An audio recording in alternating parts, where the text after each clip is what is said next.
Hello for another week, Two Crime Besties. Thanks for joining us again. How is everyone? I hope everyone's doing well. How are you, Meg? I'm good. How are you doing? I'm all right. I'm doing all right. Yep. We'll get through this. Yeah. We're on part 2 of 2 of the Murdoch murders. My God, this story is crazy, as we said last week. I think we said the word batshit crazy last week a few times. Yeah. And it actually really is. I think this week particularly, like, we're getting into real deep of it, of the Murdoch family and it all unraveling, I guess. Or not all of it. I shouldn't say that. No, I shouldn't say think, all of it. yeah. That, parts of it are unraveling for them and that it becoming a little bit more, more insane. I was talking to my dad during the week and he didn't know anything of this, which is pretty typical for him. And he's like, I just actually can't even fathom what's coming next. And I'm like, oh, strap in. 100%. Yeah. Oh my gosh. Yeah.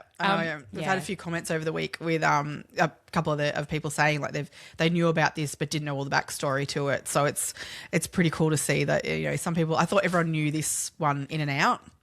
It's kind of a big one, as we were saying last week on Netflix, but there's definitely people who have only heard surface stuff around this. And I think also the thing with the Netflix documentary, it's pretty comprehensive, but it's certainly not totally, like it's not absolutely everything there is to know. No, because I have to say there's one HBO one. Yes. On HBO Max. And I actually found that was more in-depth and informative. Yeah. And there's a couple of other, there's the podcast, Mandy... It's really good. Mandy. Yeah. She's a really great investigative journalist who sort of broke this a bit more. And she's the one who's in, like, there's the character of her in that drama series. Yeah.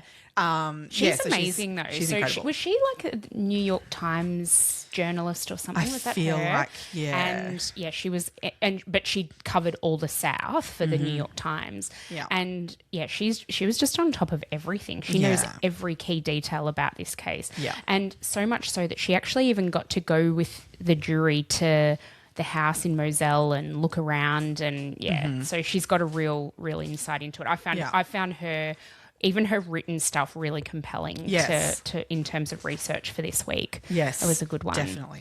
Before we get into the case, though, we've obviously got lots of things to talk about. I've actually got a couple of recommendations this week. So I have had a little bit of extra time this week to do a few things, and so it's meant that I was like looking for shows to watch, and I was listening to some different podcasts. And I don't know if I've mentioned this one yet, but Hedley Thomas's new podcast called Sick to Death.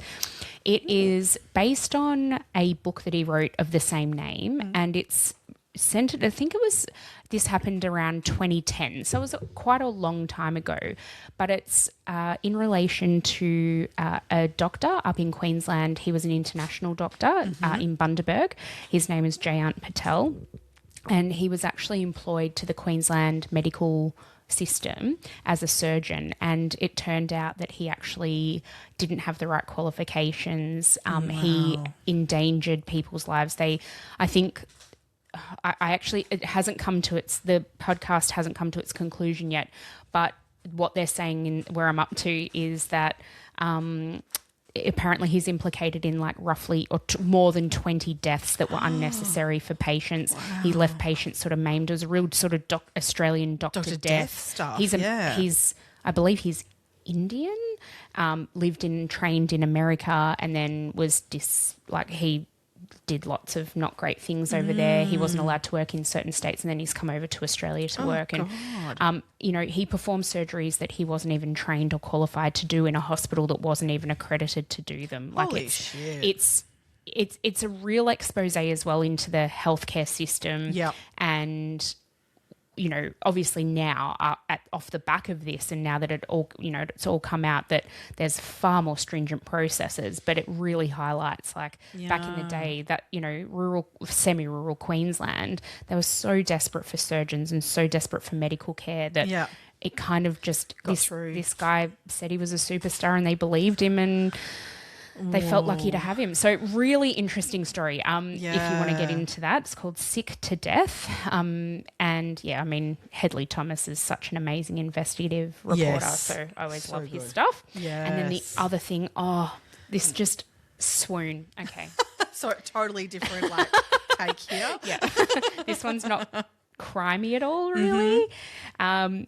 Love Story, the John F. Kennedy and Carolyn Bessette. I keep seeing it pop up, and I'm like, it's on my it's list. on Disney Plus. Yeah, I think I'm going to have to watch that. So the first 4 episodes are out so far, and then Yeah. I think every week they're releasing the final episode. So they dumped 4 episodes first, and now it's weekly till I don't know how many there are. Yeah, right. But oh my god, Yes. Oh, Carolyn Bessette. I remember back in she is just all class. She never, I think, in her whole time of being with JFK Jr., she only ever did, I think, maybe one interview. Yeah. And so she's sort of like a bit of an enigma. No one really knew her, and yet she was such an icon in so many ways. Yeah. And I mean, I just love the Kennedys and it's fascinating. and all that. Fascinating. It's so fascinating. Yeah. It's so incredibly fascinating. So highly, from what I've seen, I've watched the 4 episodes that have come out so far, but I highly, highly, highly recommend it. You have to get on it. You have to get on it. Because, you recommended The Pit to me, Yes. right? Now, I have only watched one episode. I have to admit, I haven't. Okay. Like, I've watched one and then I haven't been able to go back to it because of just You've had a busy week, yeah. It's been busy. But I have to agree with you about Noah. Noah Wiley. Yeah. I don't know what it is. It's got to be the maturity or something of him. He has a completely different air about him to what he had back in the day of ER. I think his character in ER was, he was like a bit of a nerdy, dorky, cowboy, like a bit- but he was also a bit of a cowboy, like thought his shit didn't stink. And, he was kind of a bit unlikable in some ways, but then there were obviously But even endearing just, I don't things know as if well. it's the beard facial hair stuff or what, because I don't know. I don't know if I mentioned this when I told you about the Pit, but there's all these like women on TikTok posting like thirst videos of Dr. Robbie when he's like hand sanitizing. And so he'll go and hand sanitize and they're like swooning over the way he uses the hand sanitizer. No, but when you watch it, then you go and watch it and you're like, oh no, that is really fucking sexy. Okay. Using hand sanitizer. Oh, just wait until you get into it. Okay. I love how you just know that it's going to happen. Yeah. She will. I know you will. I know you're going to get into this. So it's just fucking hilarious. That it's is so brilliant. funny, but it's also just so. I love the show. We're up to now week to week as well with that. Right. So season 2. It's season 2. Yeah. No, I've watched the first one. I really enjoyed it. Really, I'm like, I want to watch this, but I want to give it my attention. Yeah. And so I'm kind of like going, I'm going to just put that to the side for the moment because it's until I can actually like watch an episode with full focus. Yeah. And I was listening to a podcast this week. I think it was Mamma Mia Out Loud, and it might have been last week actually. And they were talking about how TV shows these days, they need to really... If you know a TV show's good, if you watch it without having your phone in your hand. I'm not playing like something on my phone at the same time, which is so fucking so true. So it's really hard to produce a show these days where the screen that you're watching, as in like the show, is your secondary screen. Your primary screen's in front of you, it being your phone or your iPad or whatever. Yeah. And The Pit for me is one. This Carolyn, the Love Story, John F. Kennedy, Carolyn Bessette, like no phone, like 100%. Right.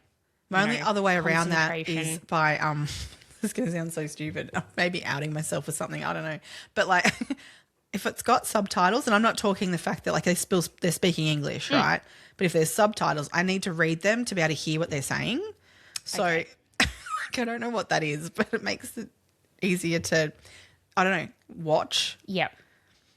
Okay.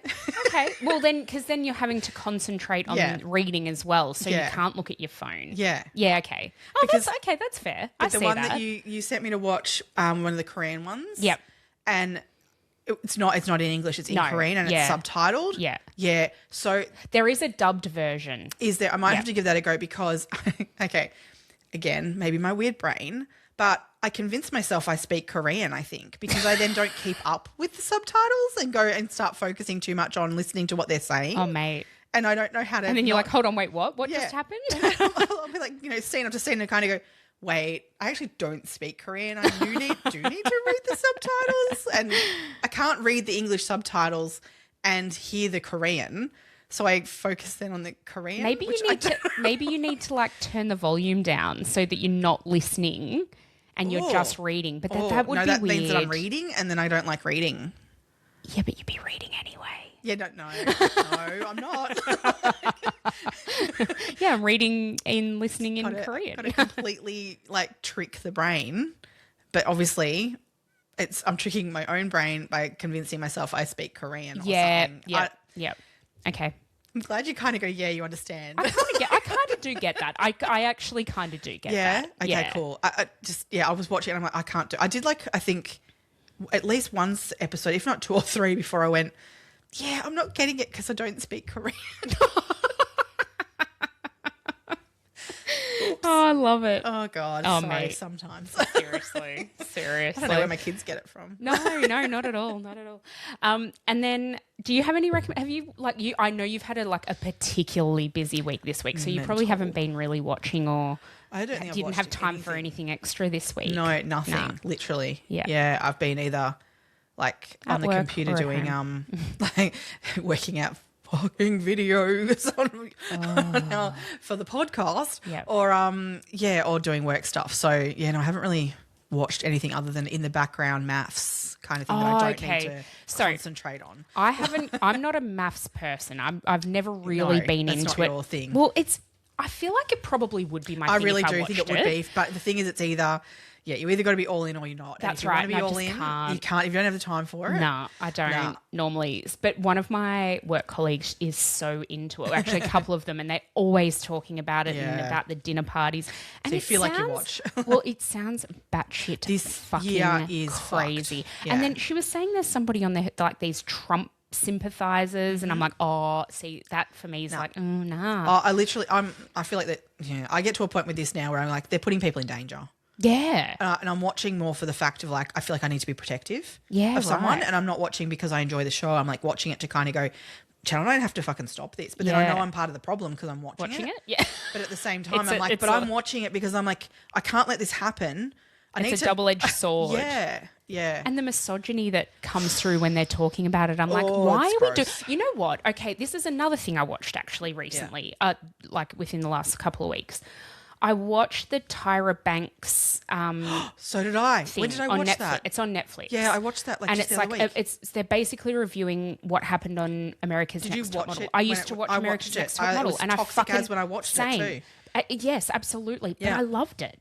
And I was so compelled to watch it. But I remember watching that thinking, oh, fuck, I would never be that thin, or I could never be like that, feeling inadequate watching it, right? Oh, when they bring out these plus size models and go, who are like skinny as anything. She's normal size. Yeah, but I would even say like skinny. Skinny, yeah. Not even normal size. Normal skinny, I would say. Like I'd put it into normal skinny. Not supermodel skinny. Yeah. Anyway, what I was thinking was, they're now looking back on America's Next Top Model in this with the 2026 lens and going, oh my God, we could never produce a show like that now. That would never. They shouldn't have. It was. I remember back then there was particularly there was the one where they changed their ethnicities. Oh yeah, I remember watching that, going, you can't do that. Yeah, blackface. I mean, come on, that was ridiculous. Yeah. I can't even believe they did that. I feel like we look back on this with a 2026 lens and we see how problematic it was. I know there were aspects of it that we saw as problematic in the 2000s. In the 2000s, wasn't it? Yeah. But I think, we've learned a lot more, we've grown a lot more as a society, and these things are incredibly problematic. And that's, that is what it is. I think what got me the worst about all of it it was through a time where Tara Banks got shamed on in magazines for wearing a swimsuit. Remember, and she came out on her talk show wearing the exact same swimsuit, and she looked far slimmer than what they printed in the magazine. Like it was all bullshit. Yeah, kind of thing of like that. Well, I mean, and she was saying like, who cares if I look like what I look like, but don't make me look like something I'm not for your magazines, kind of thing. Yeah. To sell magazines.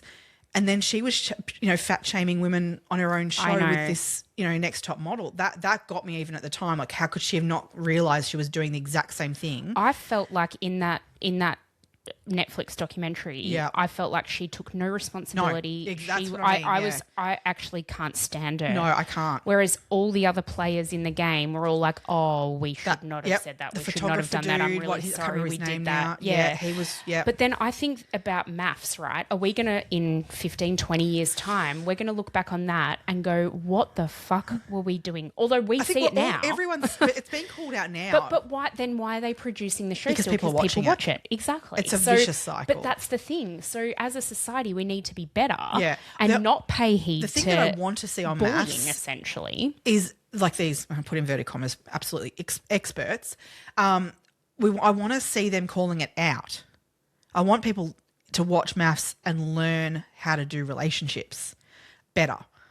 And if, I guess on that show, the experts really called them out. And I mean, there's little bits here and there you get, but not a hell of a lot. Yeah. That if they called them out more, that's what I want to see. Agreed. I mean, not that I watch it, but yes, you're right. That would be a way that this, quote unquote social experiment can actually benefit somebody. Yes. As opposed to it just being fodder and drama and damaging to people and also to the people who are watching. Like, I think if young people are watching these relationships online, like on a show that's glorified, really, do they think that that's what a relationship is? Because no.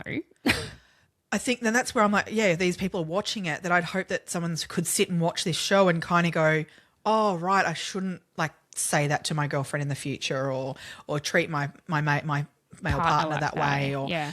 Learn how to like talk to each other and, be emotionally intelligent. Like if we could learn those things from the show, okay, put your drama on there, but then do the corrective behaviour with the psychologists, again, inverted commas. Yeah. I think they all are trained, but it's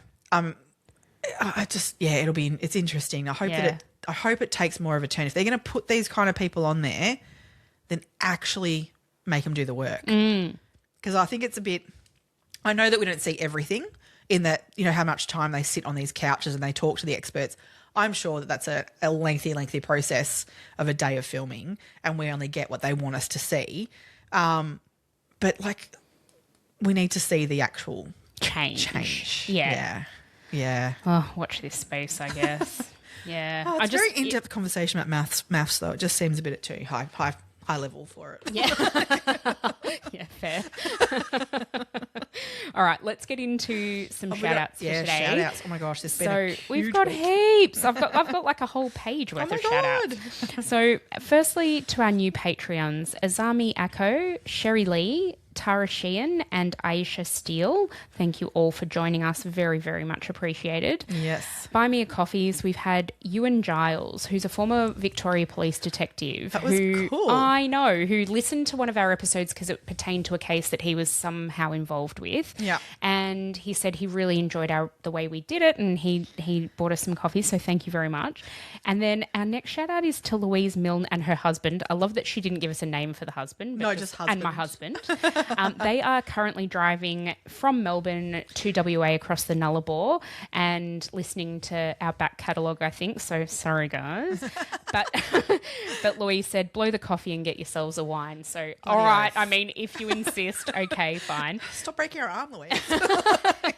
She also said to thank Stacey Newland for the reco. So thanks to Stacey as well for doing what we need people to do and spreading the word. So thank you. I love Ewan's comment because it blows a comment we got out on Spotify out the window that I was going to mention to you today. Tell everyone what it was. It was so funny. Well, this is basically that we hadn't researched an episode enough. Yeah. But clearly we do if a police officer from an actual case is telling us that we've done a good did job a good job. on it. So, so there you go, Anthony. Yeah, but also, Anthony, do you really need to comment? Well, no, and the thing was that I love that particular case that they commented on too is divisive for some people. Yes, I get that. And I think what I read from the comment was, well, we just clearly have different views on it. Yeah. It's not how much research we did is your issue. It's just that we researched it and made a different opinion to what you have on it. And that's fine. That's absolutely Please fine. tell us why you have this other opinion rather than criticising our research. That's right. Because that is something I'll back every day. 100%. 100%. I mean, we spend so much time putting this together. It really... Look, do we don't have all the knowledge? We admit that we don't. Oh, 100%. No. We know we're never going to be able to research everything. We give ourselves a week to research for an episode. You know, sometimes less. Sometimes less, exactly. So we don't always have enough time. So there are often things when we hit record that I'm like, fuck, I forgot to look into that, or I didn't have time to look into that. And because we don't script, we sometimes do leave out things. Miss things. We admit that. We get to the end of it and kind of go and have our wine maybe rather than coffee after this. And, you know, and we say, you know, oh my God, we didn't mention that. Or we didn't talk about this aspect of it. But you know what? That's what makes our podcast. Yeah. So thank you to everybody who loves it. Now, the other thing is I had a... so the BFT that I go to, one of the guy who owns it put another member in touch with us, who also has his own podcast. True crime podcast? His own true crime podcast called True Crime Tradies. I actually haven't had a chance to have a full listen yet, but it's definitely on my list to have a I've checked out the socials from same. the link from where he was, and I had a look at that, but that's all I've been able to have time to do this week. But they're definitely in their infancy in terms of getting their podcast released maybe out there. 7 episodes or something. I think something like that. Yeah, so good on them. Absolutely. We know John where we were at 7 mate. episodes, so we know that feeling. Yeah, absolutely. So if you've got time to check out a new podcast, that might be one. Let us know what you think, because we actually haven't had a chance to go and do that ourselves yet. But thanks to John for getting in contact with us. It's very much appreciated. all the true crime podcasters hang out at your gym? Apparently. Like, what are the chances? I mean, what are the chances? Hold on, there's like 50 million bloody true crime podcasts out there, so high chance, I guess. But it's really cool that people are giving it a go. Absolutely. Love it. And then the last shout out I have is a massive congratulations to one of our Patreons, Rue, who had a baby during the week. Oh my God, how adorable. So we've got our newest little bestie who's just been born, and I hope our podcast can keep you company while you're up all hours breastfeeding or feeding and doing whatever it is that babies need overnight. Oh, the fun stuff. We all know those. We all have, those of us with kids have all been there. Meg and I have certainly been there. So we hope that your baby sleeps at points so you can listen to podcasts. Yeah, that's right.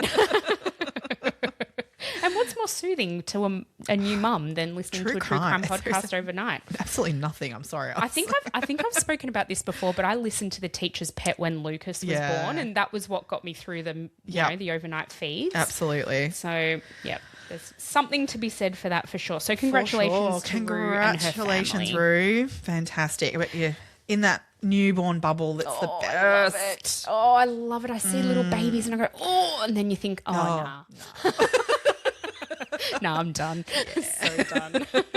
As we talk about our 9-year-olds this morning. The frustration of a 9-year-old boy. Oh my God. Yeah, I forget. It's always I forget. Yep. Kill me now. Yep. You know what even annoyed? I actually didn't bring this up, but what's also been annoying me is how slow Lucas is with everything. Like, I think I said to you this morning, it took him bloody nearly an hour to get dressed and put his shoes on this morning, which was our little fight. But then, like, even how long it takes him to get out of the car. On the kiss and go. I'm like, and we are efficient kiss and goers. I actually had to park today because I had to go into the school for something. Oh God. I was out of the car, around to the side. He hadn't even opened his door yet. No. Like, no hurry. Don't worry. I've got all day to stand here and wait for you. Weirdly enough, the minute you say to them, come on, hurry up. Yeah. They can go slower. Yeah. You just don't think it's possible. They'll find a way. Lucas was like, but can you take my bag? I'm like, no. Life is so hard for a 9-year-old. So hard. So hard. When you're 9? Yeah. Yeah. Yeah. Oh, kill me now. Okay.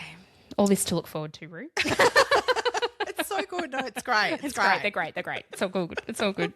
Just enjoy what you've got right now. When they can't talk back and you can make them be as fast as you need them to be. Say shit like, no cap, Mum. No cap. Whatever. I don't actually even know what that means. Something to do with lying, I think. But like, I don't know. It's cap and no cap, and I don't know which way around it goes. Oh God, I'm gonna have to Google some shit. On, okay, brah. let's get brah. Oh, brah. Yep. Hey, brah. Let's get into the episode. Let's do it, brah. All right. Second episode. If you haven't listened to part 1 of the Murdoch family podcast that we released last week, please go ahead and do so, because Yeah. there is a lot of context that you will miss if you don't go back and listen to these in order. Yeah. So pretty much what we spoke about last week was this Murdoch family, who are a very prominent family in South Carolina, Hampton County. They are involved in the legal fraternity there and have a lot of power and influence in that respect. And there were a lot of things that happened that sort of have led us to the point where we're going to talk about for today's episode. So that includes there were two very fairly suspicious deaths that had happened, and then a boat crash that was also just absolutely horrific and resulted in the death of Mallory Beach. Yeah. So we're picking up from where we left off last week, and we are actually now discussing what is, to me, it's unfathomable to me Yeah. what happened here and how the process of this all unfolded. Yes. So we're talking about now, we're in June, the 7th of June in 2021. We're at Moselle. Oh, just really quickly, sorry, before we get into it. Last week, Peter was listening to our podcast, and he's like, you can do a Southern accent, because that's the whole reason we chose Piper's name, our little puppy's name. And so the reason we chose the name Piper was because Peter and I absolutely love The White Lotus. Yes. At TV show. And in the last series, Parker Posey's daughter was named Piper, and her biggest thing was, Piper, no. And that was actually why we chose Piper's name. Well, Lucas actually came up with it, because Peter and I would just Piper know everything. And so he's like, you can do at least those two words in an okay-ish accent. I practice over the week. Go. Okay. All right. Ready? Mm-hmm. Okay. Mr. Alec, you're a piece of shit. That's not bad. It's better than what you did last week. I like the Mr. Alec. Mr. Alec, yeah. Well, it's Miss Maggie and Mr. Alec. It must be a whole, it's a Southern thing, I'm guessing. Everyone was, with Miss that Maggie. Sort of honorific. Yeah. All right, so now serious. Okay. Sorry about that. I just had to get that out though. So it's because I was about to say Moselle, and I feel like I can't say Moselle without saying Moselle. Okay, I think I've gotten it out of my system. You're all good now. So 7th of June 2021 at their property at 4147 Moselle Road. Now, this house is on a 1,700-acre estate in Islandton, South Carolina. Yeah. Now, when I say... to me, you say 1,700 acres, and that means literally fucking nothing to me. Massive. But you can look at aerial photos of the property, and it is vast and sprawling. So much so that they could go hunting on their property. There was creeks through the property and water bits. They had forest. They had it was just massive. And on the property they had quite a lot of they had their home, and then they had outer dwellings as well. So there was a kennel shed and a feeding house sort of thing. They had other little barns and other storage sheds and that kind of thing for feed and for farming equipment, because it would take a lot to maintain a property of that size. This wasn't the Murdochs' only property. Nope. They had many. Yeah. They had a beach house. They had properties in several states. They had other properties in South Carolina as well that were inhabited. They would sort of pick and choose and go around. But from what I can gather, I think Moselle was a property where they spent a pretty significant amount of time. Yeah. Beautiful home. I think we spoke in last week's episode about the type of home that Miss Maggie liked to keep, which was a very well decorated home. She was very house proud. Yeah. Which you look at the house and you think, oh yeah, that it was very nice on the outside, and photos that I've seen of the inside, it's lovely. It's very well appointed, very well decorated.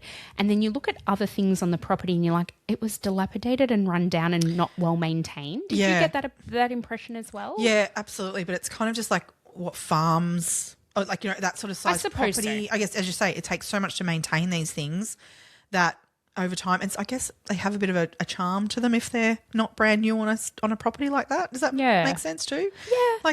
Yeah. I just, the thing that struck me was that, a lot of those outer houses and like in particular, we'll be talking about the kennels a lot and the feed room in the kennels, and you see photos of it and it's got exposed like bats. Yeah. There's no what Americans call drywall. There's no gyprock around. Yeah. And it's all like sort of exposed and it looks unfinished to me. Yeah, but or that's typical of, dilapidated. but yeah, I guess the exposed nature of things like that's typical of like, farming sheds and stuff. You don't put gyprock into those places because it only does get damaged and things. It's not it's not where you're living. It's not, it's not that purpose, I guess. Mm-hmm. Yeah. So I guess it gets that wear and tear and quicker than other places. Yeah. That's completely fair. Yeah.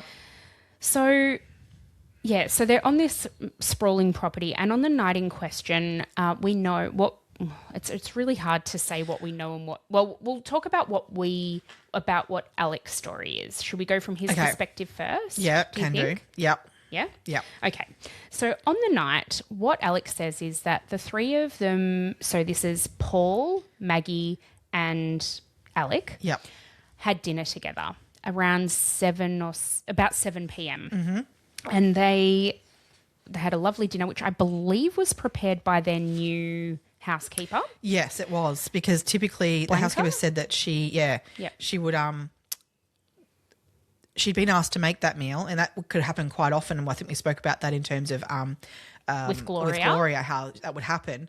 But she had such a great relationship with her housekeepers and things like that. What would happen is the family would then eat that meal, and Maggie would quite often then message or phone the housekeeper of the time and say, like, thank you so much for the meal. It was delicious. Like we had it just now. Or, we really enjoyed this aspect of it or whatever. So, I mean, which I think is lovely that she didn't just dismiss of like, oh, you made the meal for us and then never spoke of it again. Like for someone to go to that was always acknowledged that it was done. I feel like that also shows the nature of their relationship. Yeah. So it was like to Maggie, obviously, as well, it was obviously a friendship because, if that was just somebody who you employed and you didn't really have any feelings towards, you wouldn't do that. Yeah. Or you might maybe mention it in passing next time you saw them. But Blanca says very clearly in interviews that she would often call, make a phone call to say that was a really lovely meal. Yeah. And this particular evening, she didn't get that message, which she found unusual at the time. Yeah, she just said she was sort of expecting it in a way. Just because it was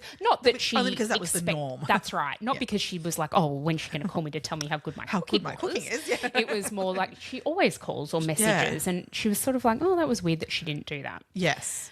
What Alec then says is that he fell asleep on the couch and he doesn't really know what happened after that. All he knows is that when he woke up, Maggie and Paul were not in the house, and he assumed they'd gone for a walk, which sometimes they did after dinner, maybe had gone down to check the dogs, because I think it's, the fact that they were on a working farm meant that they had working dogs, and these working dogs were kept literally in kennel cages. Although having said that, now, many people say that Maggie did not go down to those kennels at night.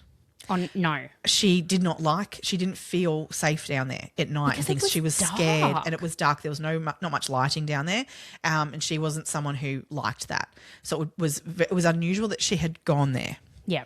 Very out of character. Very out of character. Yeah. Alex says he then woke up from his nap. Now, at this stage, his father had terminal cancer and his mother was in the fairly advanced stages of Alzheimer's / dementia. Yeah. Was still living at home but had an in-home nurse who would, like, around the clock. She had several people who rotated through shifts around the day. Yeah.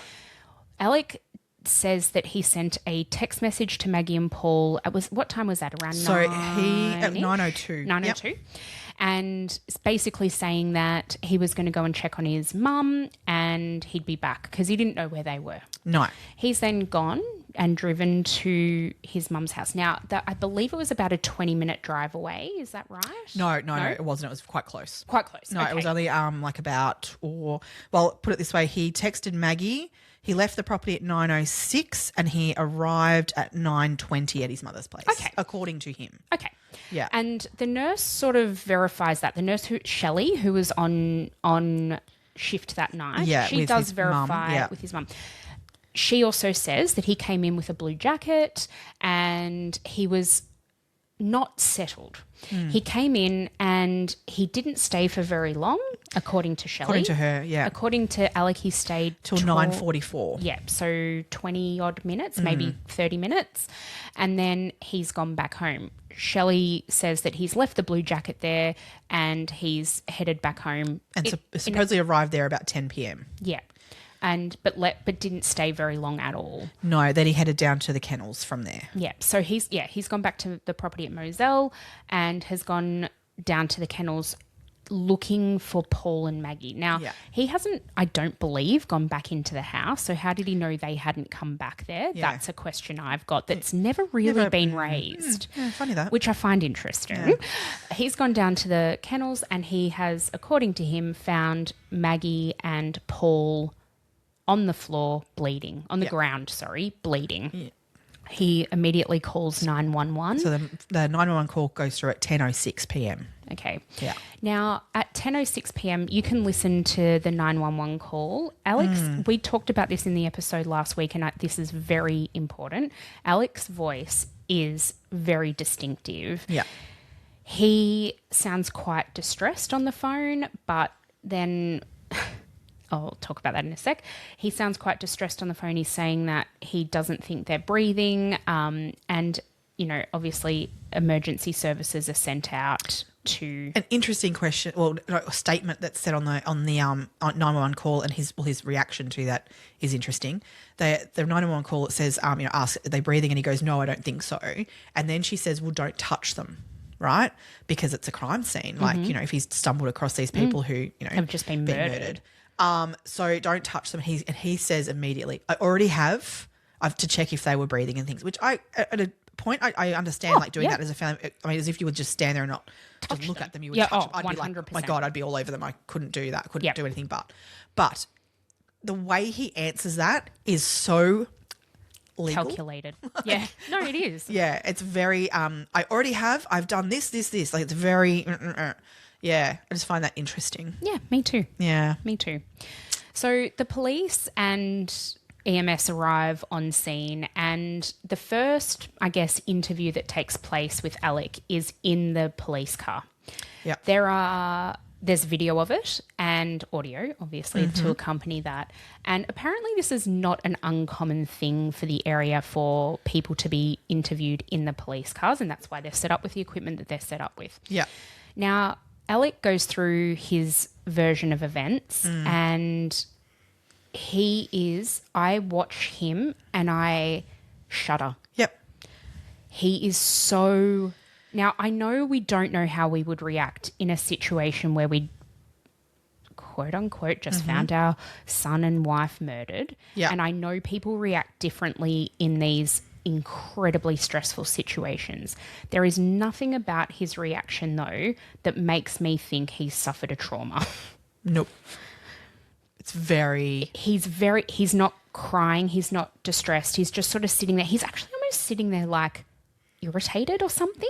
Yeah. Yeah. He's like, you know, the way he's sitting, I just feel like he's not... He's uncomfortable. He's uncomfortable. Say. Yeah, agitated, maybe. Yes, yeah. yes. But not agitated in the way that, like, that I'm distressed about my family. No. It's more like I've got to over and done think with. About my answers. Whereas to me in that situation, I wouldn't be thinking about my responses. I would just be responding. I can understand that. I can come at the not crying, like the shock of it. Agreed. And I'm not actually, is it not actually fully hitting you what's happened? Yep. I can understand that on a psychological level. Yep. But I can see responses just being very automatic and not being thought too much about, like because you're just kind of going you're in like the motion. On autopilot. Whereas you can see him really considering his answers. Yes. Yeah. Yes. Which, okay, he's a lawyer. All right, maybe. But your lawyer hat would come off the second this is it. Like I really do think to that you. too. Yes. Yeah. Yeah. The other thing is, I mean, he knows all these officers. Well, majority of them. The main one, no.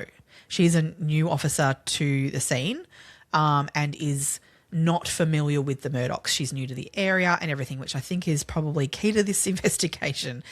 She's immediately introduced to him as, you know, and made aware, but she was not aware of the Murdochs as many of other law enforcement were. Well, they were friends with the Murdochs. Anyone in law enforcement was friends with. They'd been there for barbecues Yeah. and had Yeah. socialised with them, and given the political nature of the solicitor role, which is like a district attorney Yeah. role that Alec held, there was a lot of ceremonial stuff that they were involved in together and work things that they were involved with together Yeah. as well. So they knew each other on multiple levels. Yes. And so I feel like when I first saw that he was interviewed in the police car, it made me go, But Yeah. then I did That's find out that that's actually standard. fairly common practice for the South Carolina police law enforcement. So they're often referred to as SLED, South Carolina Law Enforcement Division. Or State Law Enforcement Division as well. Oh, They is sort of it? referred to Okay. it as both. Yeah, It's- okay. Yeah, I found everywhere it's written differently. Right. Like it's between the two. Okay. Yeah.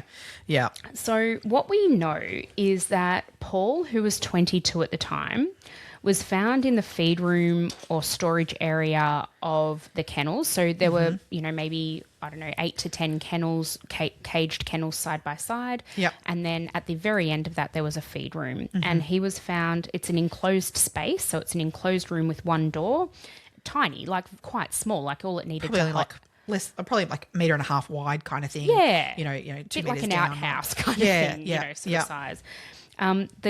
What it meant was that the gunshot blast was confined to that room or slightly outside as well, because he was actually shot twice. They believe that he was shot and that first shot didn't kill him. He sort of stumbled. He's gone backwards. Well, they reckon forwards, he was shot the first time and he wouldn't have seen who shot him. Because he right? was facing the other way. Yeah. He was facing into that. He's then spun because he's like, what the hell? And because it hasn't killed him, but he's sort of lurched forward to exit the room. And as he's come towards the door, they reckon he would have seen who shot him then. Yep. He's then been shot again as he's exiting, and so that's where his body has landed outside of the doorway. But basically all of the matter was contained within that room. Yes. Both of them were very close range shots. Yes, very close range. Then Maggie, who was 52 at the time of her death, was found near a large oak tree just outside the kennel. So the kennels are sort of in the middle of like a bit of a foresty area. There's a clearing where the kennels are, and there's another building sort of next to them, like a barn type of building. There's like sort of, I think there was like tractors or something stored in there, and so. hay, etc. Yeah. And then there was a line of oak trees, and she was found sort of near one of the oak trees, and she was face down at the time. And she had 5 gunshot wounds to her body that were made with an AR-15. Yeah. So there were 3 of those shots were shot from further away. Yep. The final 2 shots were to the head and close range. Yep. Which I find interesting. Yeah, isn't it? And so that just goes to show, like, she would have definitely known who had shot her. Yes. And it's how horrific. She would have seen Paul. They believe Paul was killed first. Yeah. She would have seen, Or at least heard the gunshots and potentially coming spun to like what's that noise? Yeah. Yeah. And turned. Yeah. Yeah, just quickly about AR-15s, just to break this up just a little bit. Have you heard the song about Australia's deadliest animals? No. It's actually really funny, but every time I hear the word AR-15, it makes me think of the song, because it's talking about how Australia's got all these deadly animals like redback spiders and sharks and stuff like that. And then the chorus is, at least we don't have AR-15s. And then it talks about like all the shit that happens in the States with like, these semi-automatic weapons that are then used in mass shootings and suicides and all that sort of stuff. So, listen to it. It's actually quite a good song. But basically, the point of contention here, I think, for the police is that the two different guns were used in the perpetration of this crime. Both long rifles. But different weapons. That's right. So one was a 12-gauge shotgun, which has like the slug-type ammunition, which was used to kill Paul. Then the AR-15 was used to kill Maggie. Now, I don't know if this means anything to anyone, but it was like a blackout 300 rifle. And so apparently that's like a particular type of bullet that was used. Okay. yeah, it's just, I wonder, Maggie's injuries to me, did she hear gunshots and was she sort of running away? And then I think she was running towards, to be honest. So where were do you think it was once she was shot and then fell forward that the ones were done in her back? So she, I've seen recreations of it. Yeah. Of her, so she's coming towards. Yep. And that's why they kind of do say that she knew who it was that was standing there, because she was like, what was that? And potentially like, rather than running away, because she was like, did you hear that as well? Almost like coming towards. And then she's got the 3 shots from the front. Mm-hmm. And as she's fallen, because one's gone through twice, like one's gone through her, I think it was her shoulder and then through her leg. Yep. So there's more bullet wounds than there are bullets that were used. And then when she's on the ground, she was already dead. She was dead, but there was 2 more shots. Right. Okay. To the back of the head. Yep. Yeah. Okay. Just to really make sure. Yes. She was dead. Yeah. But she was, the coroner has confirmed that she would have died from, there was a previous bullet before those 2 went through. Okay. Yeah. Okay. Oh, what a horrific way to die. Yeah. I think it was like the 2nd or the 3rd bullet would have killed her. Yeah. Okay. Yeah. Yeah.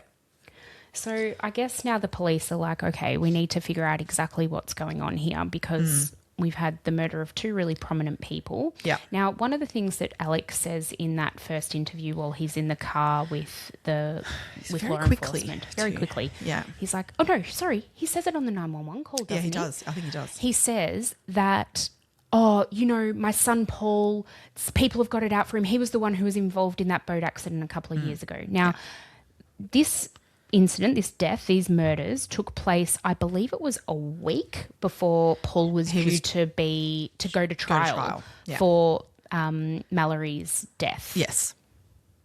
Yeah. Now Interesting timing. Yeah. So in that trial, he was facing quite possibly 55 years in jail. Yeah. So, I mean, he's a 21-year-old kid at this point. I mean, you're looking at pretty much the majority of the rest of his life was very high chance looking like being spent in prison. Yeah. Yeah. Doesn't matter who your dad is when you've done something like that. Well, it does.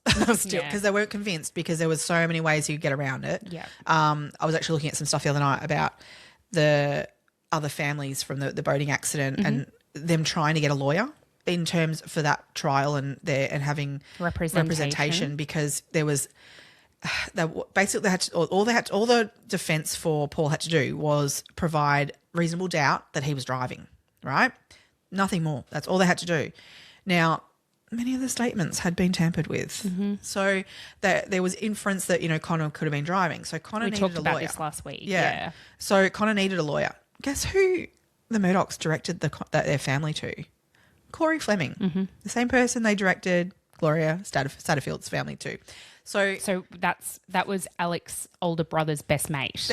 And godfather to Paul. Mm-hmm. Yeah, so there was many connections. So they got rid of him eventually, like pretty quickly, because they realised the conflict. Yeah. So then they had to go and approach other lawyers. It was said to this family, like verbatim, right, by other lawyers that they approached, that they wouldn't go up against the Murdochs.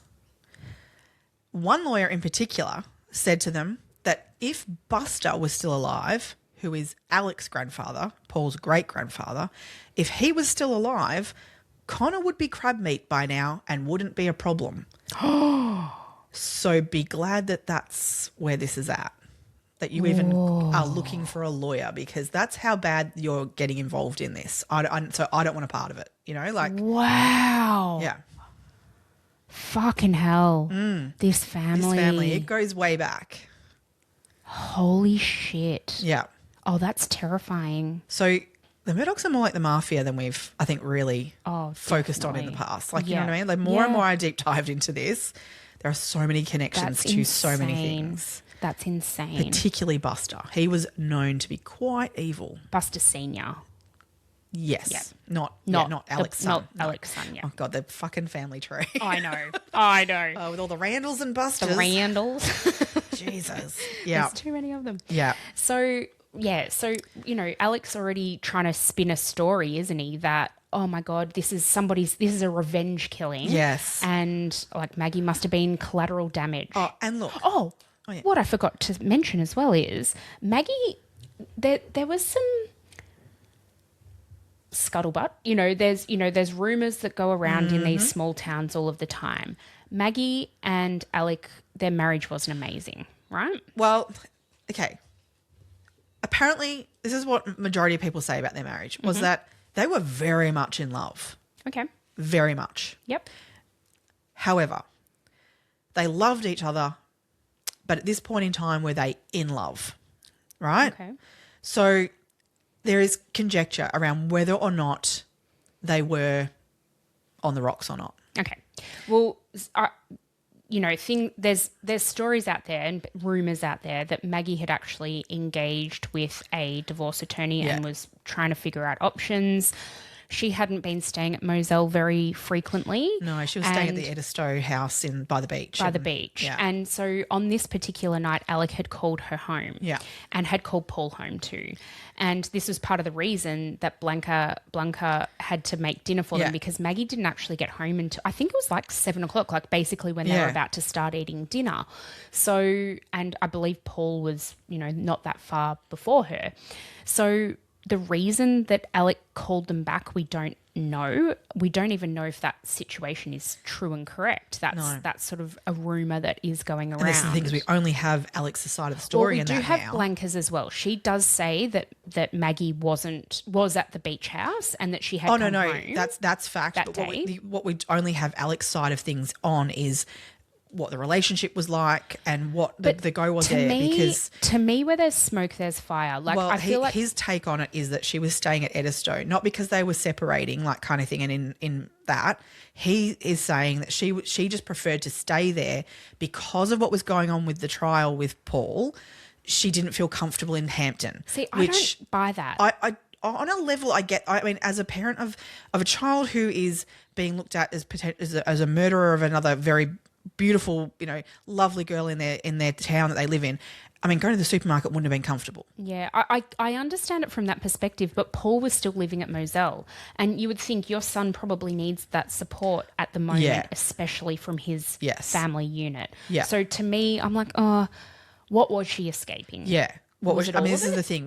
Why was she staying there? I think that is relevant. Why she was there? Was it that she wanted to be away from her husband and away from all that stuff, or was it she wanted to be away from the stuff around Paul? Yeah. I could come at both, and I mean, to me, it's more plausible that she wanted to be away from Alec. Yeah, I knowing him, I'd want to be fucking away from him. But apparently, she was very. We'll never know. We will never know. She loved him. I wouldn't say in love. That's what people were sort of saying. They were like, yeah, there were cracks, but they were very devoted to each other, regardless of the cracks, because there was rumors of him having affairs and things too, and that she was sticking around regardless. Because in that family, you don't divorce. No. But maybe that's a motive. Well, that's what I think. That's honestly what I think. I'm because not against that being a the motive. shame of that for the family would not have gone down well. Anyway, let's get into I think more to the point of like that other things would come out in looking at finances and splitting things up. That's where I more go. Yes. I think that's very, very true. Yeah. I think that's the highest I don't think it's thing. the divorce being shameful. I think it's what would come out of that. I think that's part of it, but 100%. Yeah. 100%. Okay. Yeah. So, right. Let's talk about how the investigation went. Yeah. Well, to start with, I mean, any murder takes place of these two people. Like, there's Paul and Maggie, who are the people who've been killed. Mm-hmm. First and foremost, the police absolutely have to go, right, who could want them dead? Now, Paul is someone who is currently about to go to trial. Of course, there are people who don't like him. There is social media galore who don't like him. Many people in Hampton are, very, very over his shit. But this is the thing, like he has so I believe it was 2 years from when Mallory died to this. Yeah. And number one, he has had 2 years of freedom that he shouldn't have had. Yeah. Because of who he is and who his family are. Yes. And how slow the wheels of justice turned for him, which is so unfair. Oh, funny that. But then also there was no remorse at all. So what I'm saying is, the people who were on the boat that night, the other teens who were on the boat that night say that Paul was still posting. He'd just found another group of mates who were happy to indulge his every whim and still drink with him and go shooting with him and do all of those things. And there was no remorse from Paul. It's not like he was like going to them going, I'm so sorry, I'm never going to drink again. I'm never going to, I will never operate a vehicle under the influence. I'm going to devote it to the things that Mallory loved because I'm going to become a vet because of her. You know, no, I'm going to do good out of this. No. He just continued down the same path. So that frustrated people no end. Yeah. Well, everyone knew that these boys had been raised to know that they were above the law. Yep. That's how that went. Yeah. So the town knew he's not going to go down for this. That was as Anthony said, good luck. Yep. You know, good luck getting him for this. Yeah. So, yeah, there was a lot of frustration in that field. So, you're right. The police are looking into that. They absolutely had to go back to all those, the 4 other surviving people of that boat ride. They went to them first, right? Cleared all of them very quickly. Cleared their parents, you know. But then, yes, there was a lot of social media, and random people who were very vocal online around how much they despised Paul for what he did and, you know, all these sorts of things. And saying, that he's not going to get justice. And so would someone go, I'm going to take justice into my own hands? Yeah. So they had to look into all that. Absolutely, they had to look into all that. But they couldn't find anything. They couldn't. Again, we speak about this all the time in these crimes. You start from the inside and you work your way out. Yeah. So at what point did they vet Alec? Well, I don't know that they did until he did the next thing. That's right.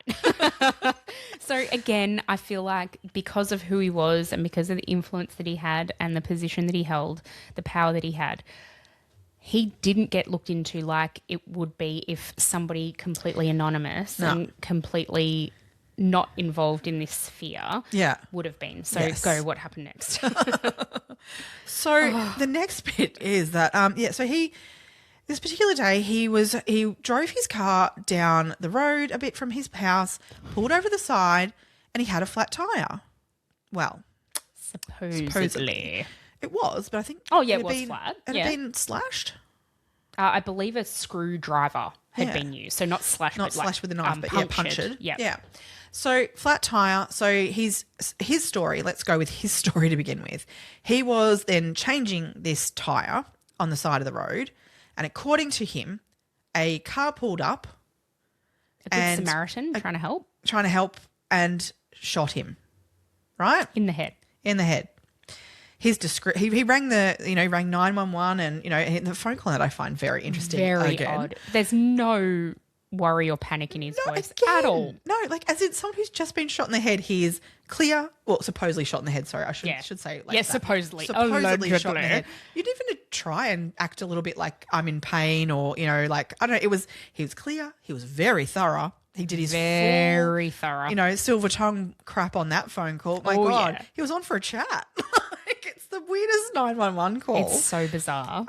He calls 911 and cops rock up, and he gets taken off to the hospital. I believe he got airlifted, actually. He did. He got airlifted to Savannah Hospital. Yes. But you can see there's actually body cam footage. So they sent an ambulance, right?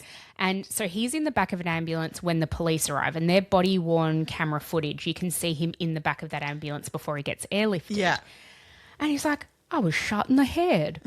And it's just it's so bizarre. Yeah. It's so freaking weird. And the police officer's like, okay, what do I do with this? It was so weird. Yes. Anyway, sorry. No, not at all. So the cops look into this though, and so his description of the person that did this to him is that it was someone much younger than him, short hair, all these sorts of things, basically describing someone who might fit the persona of someone around Paul's age, I guess, someone who maybe had it out for Paul, because the immediate thing that the media pick up on this is like, oh my God, now Alec's been shot and attempted murder on him. This is clearly now someone who is a vigilante out there to, destroy the entire family because of Paul, and the stuff that he was involved in. That was what the story that kind of went out on that. Yep. And from the outside looking into it and the reporting that had been done to that point. Yep. Okay. Fair take I see on it. 100% Absolutely. fair take on it. Yep. Mm-hmm. Yeah. Anyway. The cops ended up speaking to a guy by the name of Curtis E. or Eddie. Eddie. Curtis Eddie Smith. Eddie Smith. Now, Curtis is technically Alec's cousin. A distant cousin. Yep. But they've been around in each other's lives for a very long time. Yep. Now, Eddie's an interesting character. Oh, my God. To say the least. Now, Eddie tells a very different story of what happened that day. Now, the reason they knew to talk to Eddie Yes. is because in investigating this, the police are looking for CCTV That's footage. right. And they go to I think it was a funeral home car park Yes. had CCTV footage. And what they can see is they can see Alec's car going down the road. Yeah. And then a few, literally maybe a minute or so later, another truck going down the road. And then they can actually see them following one another, or one following the other, down to where, this eventual incident took place. So the cops are like, well, we better look at that car. That the car that is the driver? That's right. Who shot Alec on the... They were doing the right driving thing. past. They were trying to figure out who'd been down that road that day. Yeah, so it turns out that it's Eddie. And they talk to him, and Eddie says that he got a phone call from Alec to say, meet me on this road. And he's like, I just do that. It's weird, but I go and do that because he does whatever Alec tells him to. So he turns up, and Alec hands him a gun and tells him to shoot him. Now, his reason for this, he says, is because his wife and son are dead. He doesn't want to live anymore. He's, so distraught. So distraught. He doesn't want to live anymore. But if he kills himself, Buster won't get the insurance payouts. So he had a $10 million life insurance policy. Yeah. So to ensure Buster, as his sole surviving son, gets all dues to him, he wanted Eddie to shoot him and kill him. And Eddie's like, fuck that, I'm not doing that. Nah, man. No. So he literally, fully, according to Eddie, Alec turns around, gets down on the ground and shoot me in the back of the head, and so Eddie shoots into the air and it's like, fuck you, no, I'm not going to do that, and left. At which point, we believe Alec has then fallen over, accidentally, potentially, and that's where he hurt his head. Grazed his on ear, the the sides of his head. It looks like what happens when you fall over when you're a kid on asphalt and you get all the asphalt in your knee. That graze, but sore, really sore. Yeah. But not a fucking gunshot. Not a wound. gunshot. Oh, God. So they approach Alec with this information of what Eddie says, and he basically doubles down as if to say, I said that to Eddie in terms of that I wanted to kill me, I wanted to commit suicide, but I need to save Buster. But he still says that Eddie shot him. Yep. It's not a gunshot wound, mate. So even the medical staff who treated him were like, this isn't a bullet graze. We've seen bullet grazes before. This is not a bullet graze. No. This is a graze. We had to pick asphalt out of your wound, Yeah. We weren't picking gun fragments. We're picking, or bullet fragments. We're picking asphalt. Okay. Yeah. So I guess this kind of then goes, what the fuck is going on here for the cops? And they're going to look at him a little bit closer, maybe. Well, the thing that I think the cops figure out is that, and I guess at this point too, look, no, law enforcement are really sort of looking at this Eddie character going, this is very, very odd. Yeah. What they find in investigating him is that Eddie was... it was cashing checks. For Alec. He cashed 437 checks in total. That totaled $2 million. $2.4 million US dollars. Yeah. Now, the checks, most of the checks were under $10,000. Just under $10,000. Literally some of them were $9,987. Yeah. And 47 cents. Yeah. Just to look real legit. Just legit. So over literally 8 years, I think it was, it's $2.4 million of cash checks. Yeah. And not only that, but so I guess Eddie was, on paper, was Alec's handyman. He'd go over and do odd jobs at the house and all that kind of thing. But really, he was Alec's primary oxycodone supplier. And, yeah, his personal check casher. I have a little question mark over the drug stuff. Go. So I query a little bit on this, whether or not the drug situation, I 100% believe drugs are involved in this. I'm not questioning that.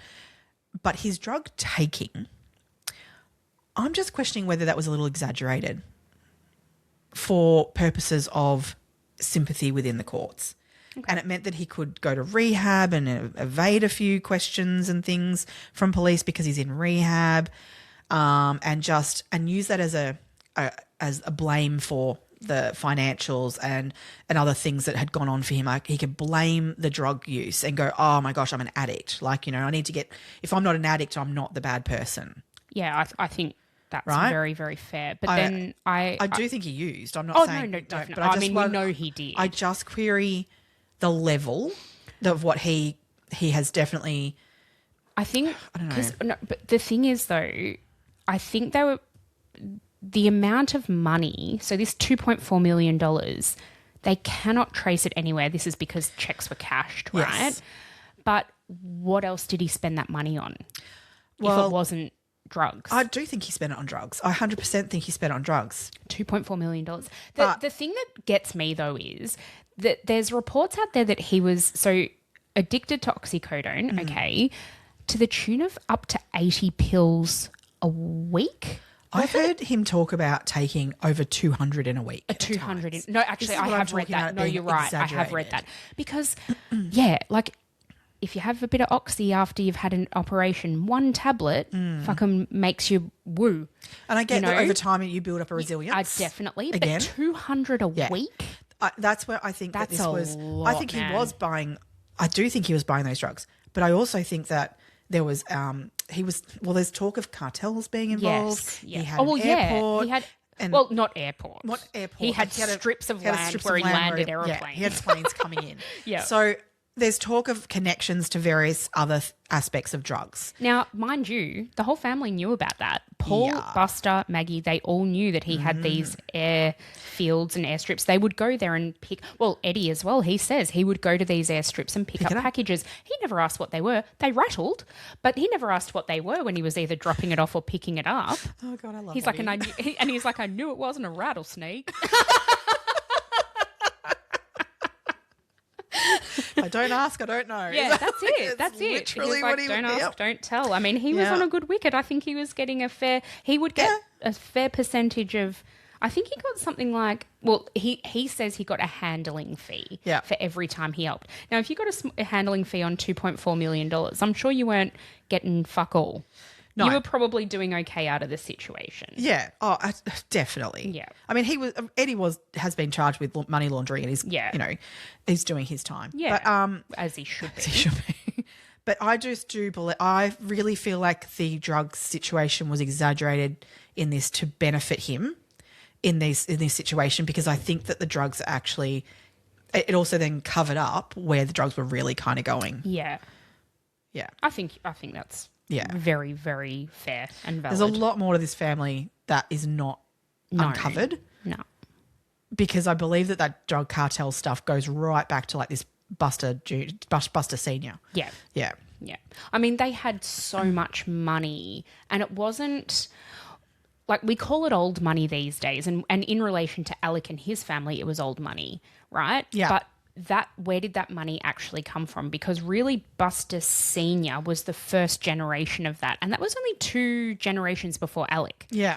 Like, how do you amass such an absolute fortune in 2 generations? You have to be doing something pretty significant, don't you? Yeah. Yeah. To gain that kind of the words that were generational used by someone that I was reading the other day was that Buster Murdoch, particularly Buster Murdoch Senior, was that if he liked you, he looked after you. If he didn't like you, he took care of you. Mm-hmm. If you know what I mean. Oh, we know what you mean. Like, sleeping with the fishes kind of took care of you. You'll be sleeping with the fishes. Yeah. See? So he was a known not nice person. Yeah. People feared him. Oh, fucking oath. And that then bled down to, and then, so what do you get to from that being like, 2 generations ago?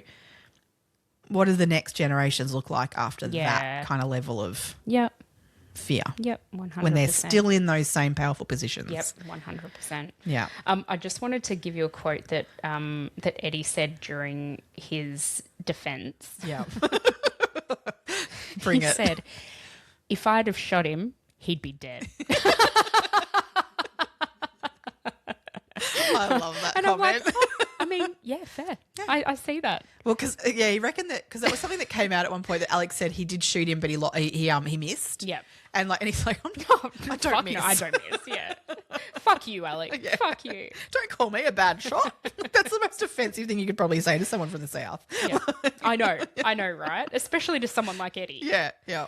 Okay, so what's unraveling now is that we're obviously the police like, Alec didn't tell us the truth about this. That's weird. I wonder what else he might not have told us the truth about. Well, I think at the same time as this going on, the financial stuff is also unraveling. Well, that was unraveling, absolutely. Yeah. So what was going on is the fact that Alec basically had no money. He'd essentially bankrupted himself and the family because of his drug use. Or he'd certainly spent that money on drugs or whatever it was that he was cashing these checks for. Mm-hmm.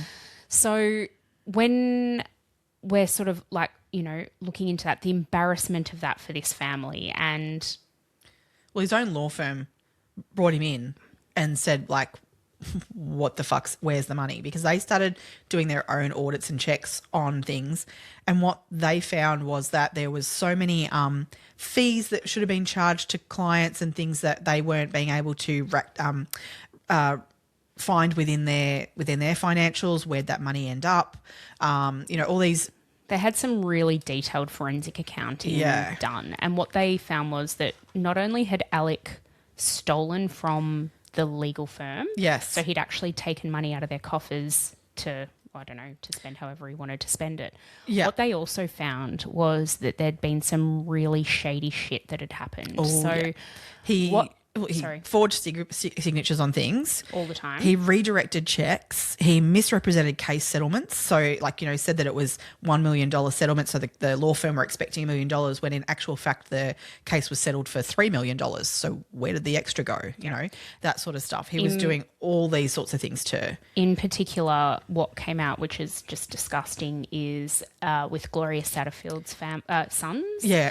So these were the guys we were talking about last week where Alec had provided them this Corey Fleming as a hotshot lawyer to sue the homeowners insurance. They said that they would get $500,000. They actually got $4.3 million. And so what that meant, not that those boys ever saw that 500,000 either, nope. but what that meant was that, what was that, $3.8 million has gone straight into the pockets of Corey and Alec. Yeah. And so they'd not only done that to Gloria Satterfield's sons, they had done that to so many other... They did it to many injured people in accidents. Yep. They did it to a family of a deceased victim, a quadriplegic man, a deaf client, and obviously the sons of Gloria Satterfield as well as the law firm. So money was coming in from multiple different places in that sense. Yeah. The paraplegic case, I read into that a little bit more. Yeah. And that was disgusting because what ended up happening was the settlement that person got was not even enough to cover their care. No. Whereas it should have been. Like the settlement that they legitimately got was enough. Yeah. But what they thought they got was nowhere near enough to cover what they needed to live a basic life. Oh, it's just disgusting. It's disgusting. What he did too was to get this over people so they didn't question it, he set up a bank account and named it Forge. Mm-hmm. Now, that doesn't mean anything to you. I'm not you and I. However, in this county and in this area, there was a well-known legitimate financial settlement planning company called Forge. Mm-hmm. So what he would convince these families of what he was doing was that the check would come made out to Forge, which meant that the money was going into an account that was for their financial future, and it was a planning, like a settlement planning account. And so they would say, yeah, sure, put it in that bank account. And it would be his bank account just named Forge. And he never, obviously, they would never be able to access that money. They can't access that money then. No. So how did that not come out earlier? Nobody wanted the money or needed the money They earlier? believed it was being put where it was supposed to be Sure. put. Okay. Yeah. Fucking hell. He would Jesus convince Christ, them that this was what man. was, and because it was a legitimate company. They honestly thought that this was being done how it was supposed to be done. Yeah. And it wasn't. Fucking hell. Yeah. Unbelievable. Okay. So now Alec is looking more and more suspicious day on day. So what does he do? He goes and checks himself into rehab. Yeah, because he's weak as fucking piss and he knows that this will look sympathetic to a judge. That's what I mean by jury. this exaggeration of it. Yeah. I don't believe it was fully as bad as he made out. But so he goes off to rehab. But he thinks by doing that he's, avoiding all of it. The day he leaves rehab, what do? They arrest him. Yeah. Thank fuck. Yeah. But it's not the end of it. Of course it's not. No. Basically, the other thing that they do, so when they arrest him, they're obviously interviewing him now at the police station. And this is really the first recorded interview within the police station, because I think there were 2 recorded interviews in a car with him. Mm-hmm. And then the actual first one in the actual police station was after he'd been released from rehab. Yeah, that's right. And so he's in this, even the way he sits in that gives me the fucking shits. Oh. It's like he's so fucking too cool for school. Oh, mansplaining all the way. Yeah, totally. Yeah.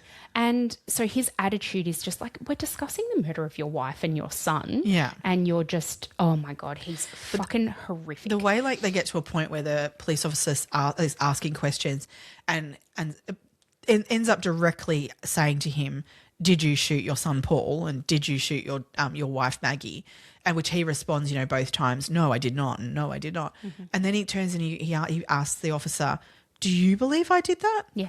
Oh, and I love the officer's response to it in that I have to go where the evidence is pointing me to, and this is where it's taking me. Yep. But the way he just so arrogantly says, like, what, are you looking at me for this? Yeah.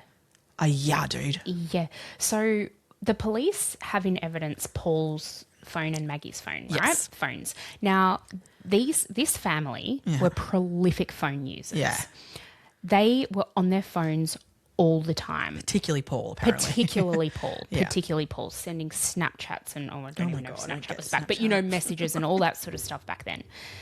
In constant contact with people. A lot of FaceTiming and that kind of thing as well. Like that was something that he did often. Yeah. So the police give Alec Paul's phone and said, do you know the passcode to this? And he's like, no. I don't know. The police then I don't believe him when he says it, by the way. No, I don't. I don't. The way he smirks. Exactly. That was in the car. That was one of the interviews in the car where they asked him this. So this was before he'd been to rehab. The police are like, fuck, we really need to get into this phone because they could get into Maggie's. Alec knew Maggie's passcode, so that was fine. Both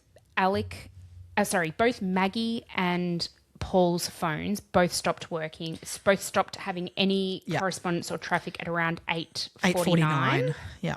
And they're locked and they're never unlocked again. So what they've gathered from Maggie's phone is that, that this murder has occurred at approximately 8:49. Yeah. They can sort of like roughly say there's no more movement on Maggie's phone at that point. So this is it's getting a good timeline from her phone.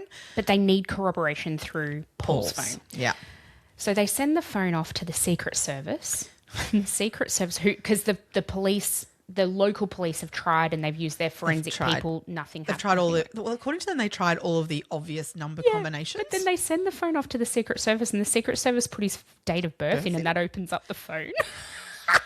Wouldn't you be embarrassed? Oh, especially when I think it was Buster even that's on interview saying like, oh no, Paul's really private, so I don't know his passcode. No, that was actually Alec said was that. Alec that said that? Alex Yeah, said that. It's really private. He's very private with his phone. We don't know. Using your fucking birthday for your passcode. So fucking private. Yeah. So anyway, that meant then that the police were able to go through and forensically look at absolutely everything on Paul's phone. And they see that at pretty much the exact same time, his phone also goes dark, which is at 8:49 roughly. Yeah. And then...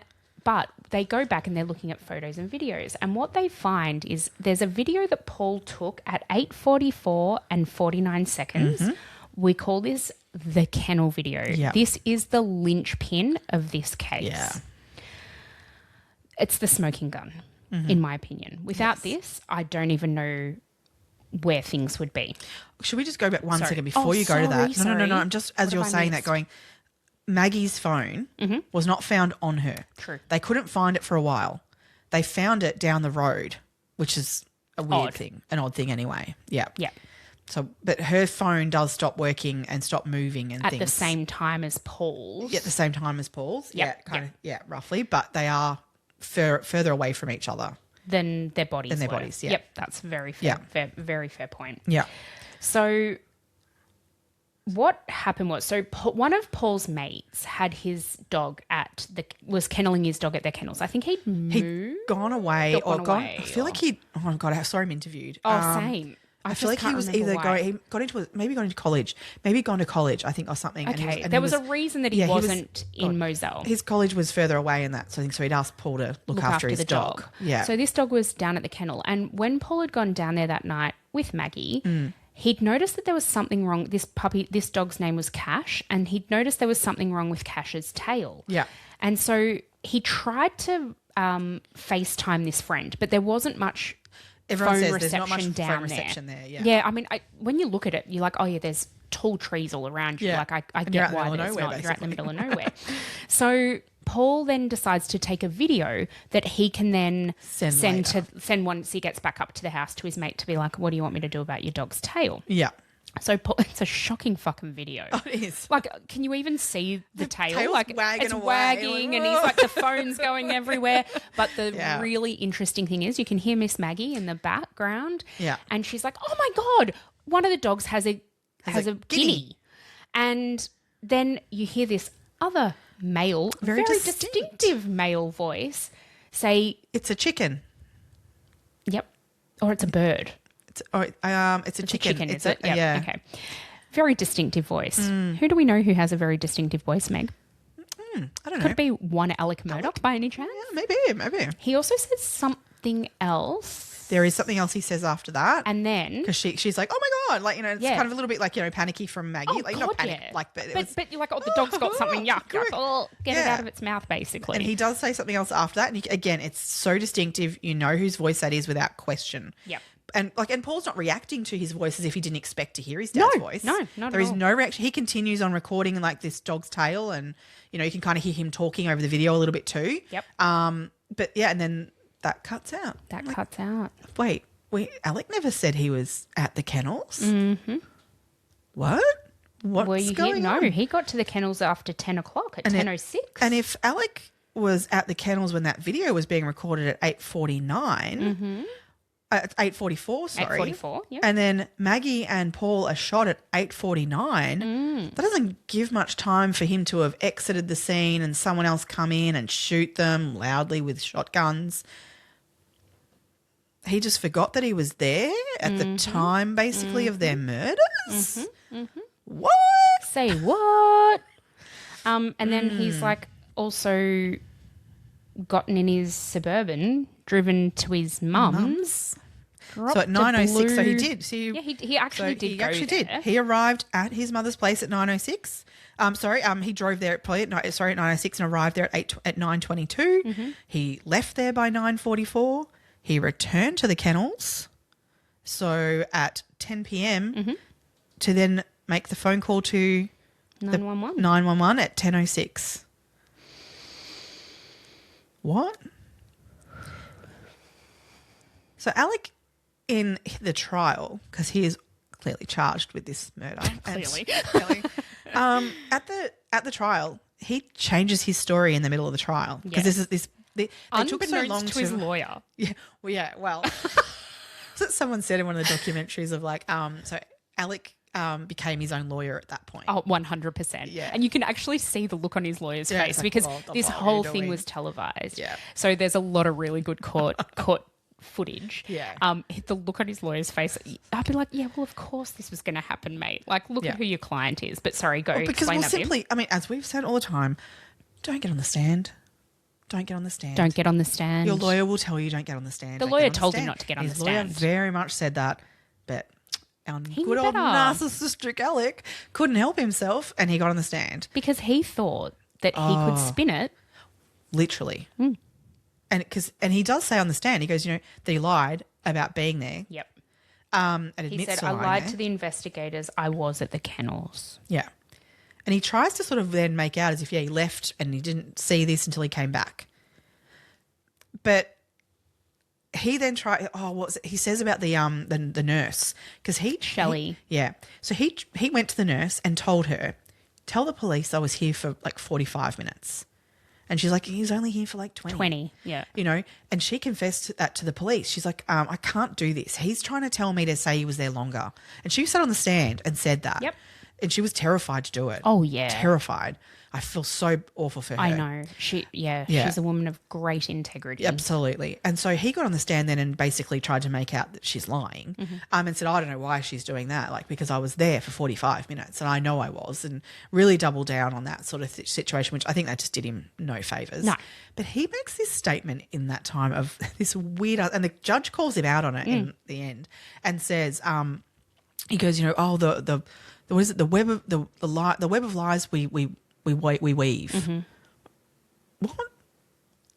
What is that? Trying to get yourself off of this, because that's making you sound like you're guilty. As fuck, and you tried to lie your way out of this, and it's not worked. The other thing that the prosecution have is a fair whack of circumstantial evidence. Yeah. So part of that is, we mentioned that blue jacket. Yeah. Now the blue jacket had Maggie's blood on it. Yeah.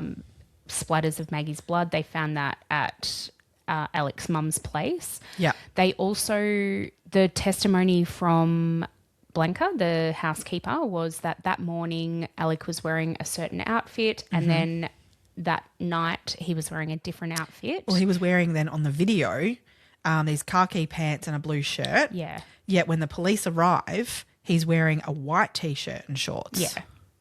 So there's been a change of clothes, regardless of whether at what point in this timeline he's giving. Exactly. Like, he would have time if he'd shot them at 8:49. No, and didn't call the absolutely. cops until 10:06. Absolutely. He's got plenty of time to change his clothing. But in his timeline of saying, well, I've left pretty much at 8:44 after I said those words on that video, and gone to my mum's, and never mentioned changing clothes in this time. And his timeline he's giving, there's no time for changing clothes, but he's absolutely changed his clothes, and they have evidence of that. Yeah. There's so much evidence. Yeah. They also found that his Suburban had been wiped down, right? Yeah. But apparently this happens all of the time. People forget to wipe the seatbelt when they're trying to get rid of evidence from the car. And so there was actually Maggie's blood on the seatbelt that had been soaked into the seatbelt. So he's obviously had blood on his hands when he's pulled his seatbelt across. Yeah. Yeah. And her blood in his fingers have, left that there. So that was found as well. Again, circumstantial, but it all points to the same outcome, the same ending. Yeah. Yeah. Oh, definitely. He's at trial.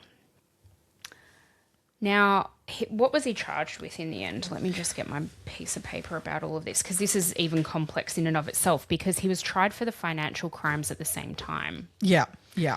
So that it was quite a complex court case. It went from January to March in 2023, and it took place in Walterboro, South Carolina. And the reason for that is because he was so prominent in Hampton County and the surrounding counties. They actually had to, move fairly far away to get what would hopefully be an impartial jury or somebody who didn't know, or had probably more so that wasn't influenced by who he was and who his family were. This is it, yeah. So it was an absolute media circus. As I said, it was televised. People were lining up at 5 a.m. to get a seat in the courtroom. There was a lot of shit went down. There were bomb threats that were called in and cleared the court several times. I wonder who did that. Eddie, anyone? Eddie. I think Eddie was actually already in jail by this time. Point, was he? I'm pretty sure his trial was his sentencing Has a little and bit of everything his was MO, a I bit reckon. before. Maybe he had people on the outside helping him. Who knows? So basically, they get to the point. They did have a pre-trial hearing, and they were sort of testing some evidence and that kind of thing. But what it meant was that when it came to the full trial, that the financial crimes and the murder charges were both handled within the same, trial. time, which was probably a good thing because it was all intertwined. Everything to do with this case was all really intertwined. Oh my God, this is one thing that actually gets me. I've just written down snot.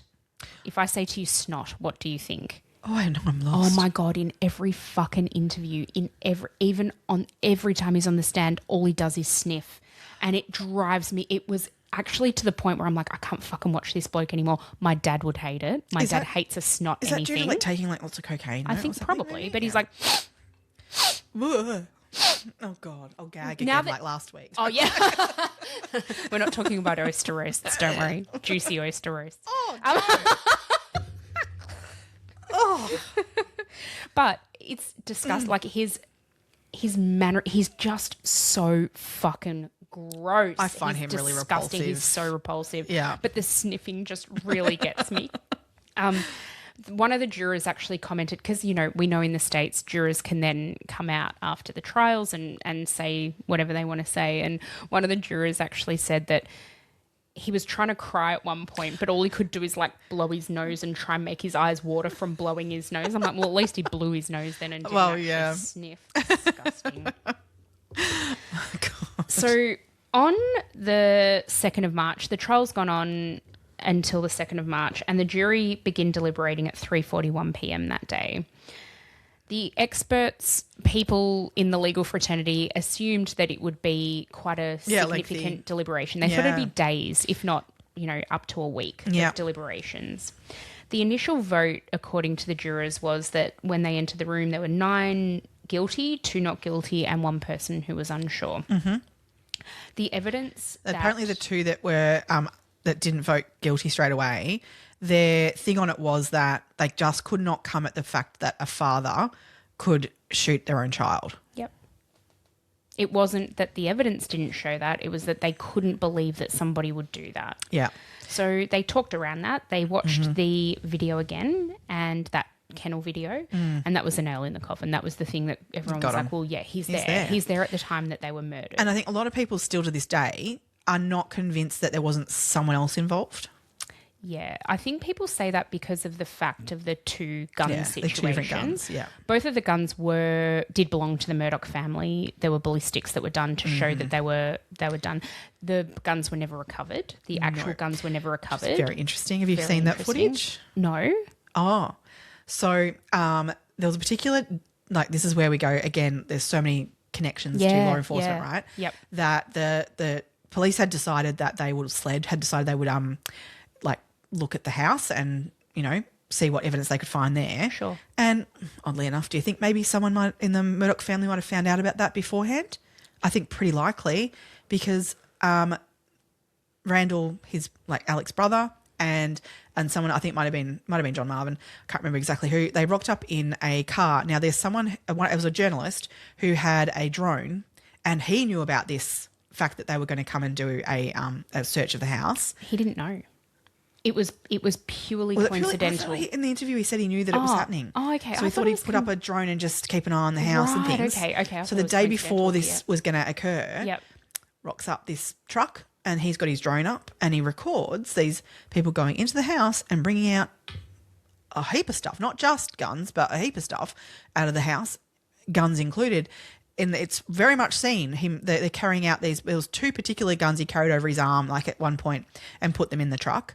And now, oddly enough, they just then disappeared. I completely forgot about that. I have seen that video. Yeah, you can see it on like YouTube or something. You can Google search it. It's very, very clear. He follows them down the road with his drone for a considerable way, and it's very obvious that things were taken out of that house before it was searched by sled. Yep. And they couldn't find the murder weapons. Unbelievable. Yeah, I mean, that's too coincidental to go that occurred. 100%. Yeah. The final tally, after 45 minutes of deliberation and debate, like they did say there was debate about it and they were talking around this issue of being able to kill one's child. Yeah. A unanimous guilty verdict was returned on all counts. So we're talking the financial crimes and the 2 counts of murder. Yeah. When the clerk of court, who she was... Becky Hill. Yeah. She was a bit nervous about having to read that out to Alec. Yeah. But when she read out the guilty verdict, Alec basically sat there and just stone-faced. Yeah, Buster was sitting next to John Marvin in the court when the guilty verdict came down, and obviously the cameras were focused on them too.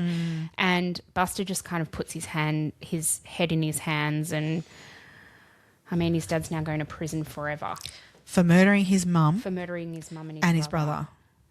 So he was sentenced to 2 consecutive, so not concurrent, but consecutive sentences of his natural life. Yep. So he will never be released from prison. He was then also convicted for was 40 years he was given for the financial stuff. Yep. So, yeah, because we now move to now where he is appealing the murder charges, he's not appealing the financial stuff.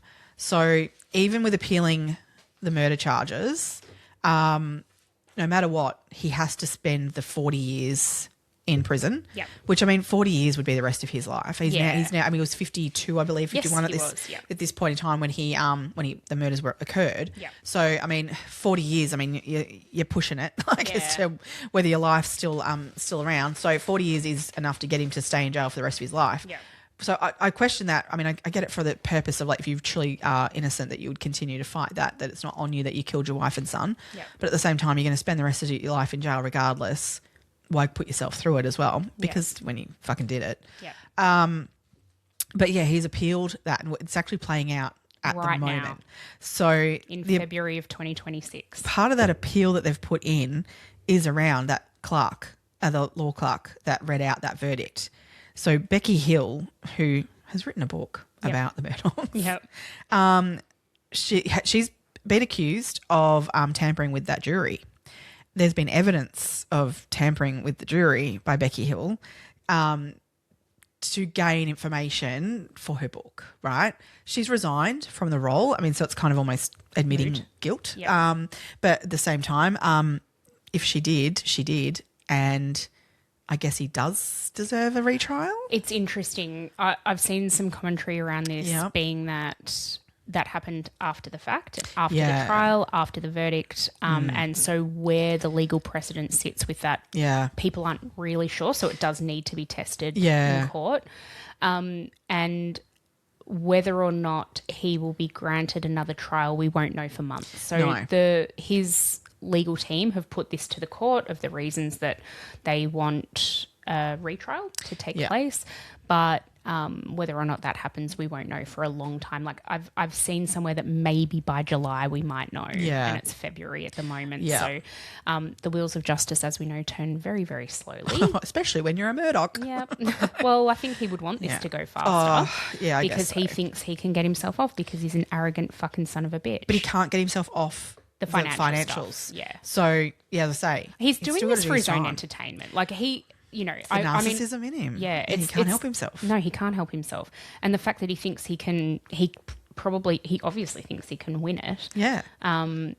He's evidence giving it a red is there. It's pretty strong evidence against him. Yeah. I can't see another jury that's not tampered with then, as being put forward at the moment has occurred. Yeah. You redo that trial the way, I know that obviously the prosecution the defense will change tact, and all that kind of thing to, was it that they've learnt I think they were in trial when they found out about the evidence in terms of the video footage on Paul's phone. They 100% were already in trial. Yeah, so the thing is, like, that's something they now know going into it. They can start that from the beginning with the next jury to sort of be on the back foot about that rather than on the front foot. Rather than the back foot. Yep. So I guess that could change a slightly different trial in that respect, but to the point of then you still know he's there at the time of their deaths, basically, like within minutes of them being shot, he was there. They also did, just to sort of prove that even if he had have walked away in that time frame, that he would have still been able to hear gunshots. That's the thing. It's not even about fact that he could have. Yes, okay. Let's say at 4:46 he left. At 4:49 a gunshot going off. 8:46. 8:40. Sorry, I'm getting my time right. Yeah. So 3-4 minutes. Yep. Of leaving that property, the gunshots would have been that loud that he would have gone, what the hell was that, and gone back, you Definitely. know? So calling at 10:06 p.m. Yeah. finding their bodies. Yeah. Oh, it's ridiculous. Like he's a fucking dickhead. Let alone then all the other evidence that goes along with it. Yeah. Just another really interesting part about the trial, the judge, his name was Clifton Newman, who presided over the trial of Alec. Yeah. He said, "We have a lawyer whose family has controlled the court of justice for years, whose grandfather's portrait hangs at the back of this very courthouse. I have had to have ordered removed to ensure that a fair trial was held by both the state and the defence." So that again shows the influence. His grandfather's picture was in this courtroom. Yeah. And like he thought he was above the law. He thought he could get away with this. Motive, I think, is something we need to talk about. Like, yes, the motive for him doing this, I think, is widespread. I think there's the financials. I don't think he wanted Maggie to ever find out that they were essentially in financial ruin because of him. I mean, that is the shame of that for him would be like, I mean, they've come from a position of wealth for like generations, and that you're the fuckwit who couldn't maintain it and couldn't grow it. You know, that I think that would really kill him as a narcissist. Definitely. Like, yeah. The fact that, you know, potentially if Maggie was thinking of leaving him, the shame that would bring upon the family, that was just not something the Murdochs did. They didn't get divorced. They just threatened them with murdering their them lives. and Like, put obituaries in the newspaper like his dad did. His dad did to his mum, and they were still together. That was her. The reason he did that was because Libby, his wife, did say to him, I can't do this anymore, I'm going to leave you. Yep. And so he put a fucking obituary in the newspaper to threaten her with her life to keep her in the marriage. Oh, it's probably worth noting as well, Alec's dad died 3 days after Paul and Maggie of terminal. He had, I believe, bowel cancer. It was, yeah. So, yeah, like there's so much tragedy befalling this family all at the same time. Most of it at the hands of fucking Alec. the son. Yeah. Crazy. Totally. Nobody ever, like Paul wasn't a good person. No. Nope. But he did not deserve to be murdered. Nobody deserves to be murdered, especially by his father. Yeah. Maggie. That one, like, I can't come at in respect to it because, okay, let's say his motive is the fact of the shame of, like, Paul, say, going to jail for, you know, his mistakes. Yeah. To me, you can spin that of his mistakes as a young person, right? I actually don't think he would have gotten the full 55 years. No, he wouldn't have. I think he would have gotten less than that. Yeah. Yeah, but I think he would have been charged with it. I don't think they could have got away with not charging him with it. I think it would have happened. Convicting him. Convicted, yeah, sorry. Yeah. I do think he would have been convicted of it, but I don't think he would have got the full 55 years because he's a Murdoch. So, yeah, I think that was, if that's the motive for killing him, I find that really hard to swallow. Like, because legal commentators were saying they thought he would probably get 20 years. Yeah, that's where my head was sort of going with it. So you're still going to be released in your very early 40s. You can still live a very lovely, natural especially if you get your shit together in that time and that's use it how it should be used. That's right. And actually reform. Yeah. Like, yeah. Buster Jr., there's not a lot around about him. He's definitely gone very, very quiet. However, he is married and Brooke. he's got a little young child.